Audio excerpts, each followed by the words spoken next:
বেগুন ভর্তা, কাঁচামরিচ, পেঁয়াজ, তেল সবকিছু পাওয়া যাচ্ছে। সবকিছু আসেন।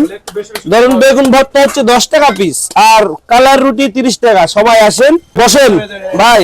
হ্যাঁ, এটা হচ্ছে পেঁয়াজ, তেল, মরিচ, ধরুন যে ধনে পাতা, কাঁচামরিচ, লবণ, ধনিয়া, জিরা, কাঁচামরিচ সবাই খাবেন। আসেন, চলে আসেন। আপনি দুপুর টাইমে আসেন, এত পরিমাণ লোক পাবেন, মানে সিরিয়াল দেওয়া লাগবে আপনাকে এই রুটির জন্য। প্রচুর পরিমাণে এখানে লোক আসে, প্রত্যেক দিন লোক। আর যদি আপনি নিরিবিলি খেতে চান, অবশ্যই একটু দুপুরে আগে সকাল টাইমে আসার চেষ্টা করবেন, এই সময় একটু লোক কম থাকে। আর দুপুর টাইমে প্রচুর পরিমাণ লোক থাকে, এই জন্য সিরিয়াল দিতে হয়। দেখুন এখানে কাস্টমার, কি পরিমাণ কাস্টমার দেখুন।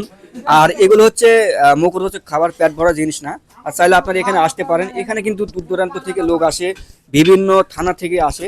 আর এই জায়গাটি হচ্ছে কেশুরহাট গরুহাটা ঐতিহ্যবাহী এই মাসকালের রুটি পাওয়া যায়। আর এই মাসকালের রুটি আর যে পরিমাণ লোক আসে এখানে প্রচুর। এখানে মশলা কি পরিমাণ রয়েছে, এখানে মশলা 10 টাকা বাটি এবং রুটি হচ্ছে 30 টাকা, মোট 40 টাকা।